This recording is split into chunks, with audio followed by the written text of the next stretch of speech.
Dryope et sa sœur, Iole, allèrent un jour au bord d'une mare afin de tresser des guirlandes pour les nymphes. Dryope portait son petit garçon dans les bras et pour lui faire plaisir, elle cueillit quelques fleurs de lotus, d'où elle vit alors jaillir des gouttes de sang. L'arbre de lotus était en fait une nymphe qui s'était métamorphosée afin d'échapper à un poursuivant.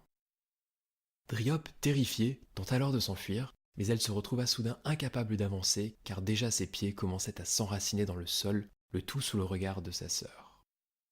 L'écorce monta alors jusqu'à envelopper le corps de Dryope, et quand son mari et son père arrivèrent au bord de la mare, on n'apercevait plus que son visage.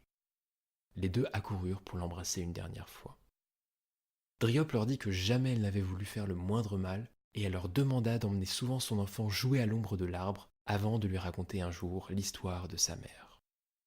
Il devrait également apprendre à l'enfant à ne jamais cueillir de fleurs, car chaque buisson pouvait dissimuler une déesse.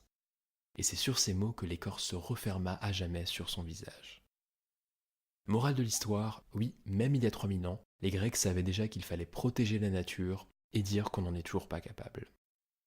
Et petite précision, parmi les nymphes des arbres, les dryades, se trouvaient plus particulièrement les hamadryades, qui étaient elles liées à un seul arbre et qui mouraient donc avec lui.